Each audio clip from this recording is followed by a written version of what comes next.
आप सबको जय मसीह की। सुबह के समय हम एक वचन अध्ययन करेंगे जो पहले पत्रस के 5वें अध्याय के 7वें वचन से है। अपनी सारी चिंता उसी पर डाल दो क्योंकि उसे तुम्हारा ध्यान है। The American institute of stress नाम की संस्था के अध्ययन के नतीजे हमें बताते हैं कि हमारे जीवन में रिश्ते हमारे लिए कितने ज़्यादा ज़रूरी हैं। 232 मरीज जिनके दिल का ऑपरेशन हुआ है, इन मरीजों को इस अध्ययन के लिए इस्तेमाल किया गया, जिसमें से 21 लोगों की 6 महीने के अंदर ही मृत्यु हो गई। इस संस्था ने दो चीजों को पता लगाया जो इनकी मृत्यु का कारण था। पहली वजह ये थी कि वो दूसरे लोगों से मिलते जुलते नहीं थे, उनसे बात नहीं करते थे, वो अकेले रहना पसंद करते थे। और दूसरी वजह ये थी कि वो परमेश्वर पे भी विश्वास नहीं करते थे, इस वजह से वो कलीसिया भी नहीं जाते थे। रैंडी फ्रेजी का कहना है कि यदि व्यक्ति के खून में कोलेस्ट्रॉल की मात्रा बहुत ज़्यादा हो तो उसके लिए जैसे खतरा बन जाता है दिल के दौरे का, उतना ही खतरा एक व्यक्ति के लिए होता है जब वो दूसरे लोगों से घुलता मिलता या बोलता नहीं है और अकेला रहता है। एक सिगरेट पीने वाले व्यक्ति के लिए दिल का दौरा आने का जितना खतरा है, उतना ही ज़्यादा खतरा उन लोगों के लिए भी है जो अपने आप को अकेला कर लेते हैं, करके उनका कहना है। जी हाँ, प्रिय परमेश्वर के लोगों, जब हम लोगों से मिलकर बातें करते हैं तो हमारे दिल का दर्द कम होता है। उसी तरह से जब हम कलीसिया जाते हैं तो वचन हमें दिलासा देता है, हमारे दिल को हल्का करता है।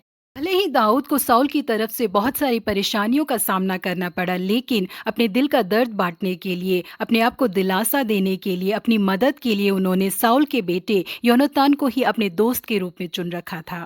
दाऊद को छुड़ाने में योनातान ने ही उनकी मदद की। दाऊद के जीवन में भले ही बहुत सारे मुश्किल और परेशानियां थी, लेकिन योनातान के द्वारा उन्हें दिलासा और मदद मिला।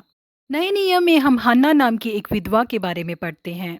विवाह के बाद केवल 7 साल ही वो अपने पति के साथ जीवन बिता पाई, क्योंकि उसके बाद उनके पति की मृत्यु हो गई। यदि हन्ना अकेली होती तो शायद अपने दुख में ही डूब जाती, लेकिन हन्ना परमेश्वर की आराधनालय में रहती थी और उपवास करके दिन और रात उनकी स्तुति आराधना करती थी, करके हम वचन में पढ़ सकते हैं। हन्ना ने अपने बारे में परवाह नहीं की, वो परमेश्वर के आराधनालय में ही थी। यही कारण था कि वो एक लंबी उम्र तक जीवित थी। वो एक ऐसी स्त्री थी जो 84 की उम्र में भी उपवास करके प्रार्थना करती थी। जी हाँ, प्रिय परमेश्वर के लोगों, आज के दिन कई लोग ऐसे हैं जिनके दिल दुख से भरे हुए हैं।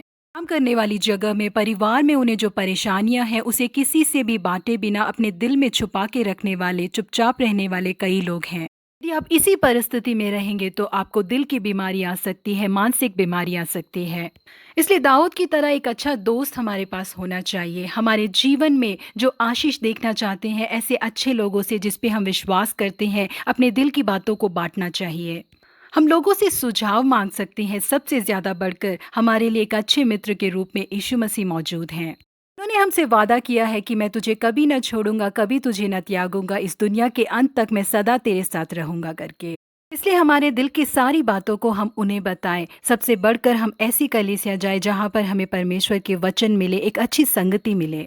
इसलिए अपने आप को अलग मत रखिए, सबसे मिलिए जुलिए और बातें कीजिए। कलीसिया में सबके साथ एक संग जुड़ के परमेश्वर की आराधना कीजिए। परमेश्वर हर एक दिल की बीमारी से आपको बचाएंगे। प्रभु आप सबों को आशीषित करे। Have a blessed day.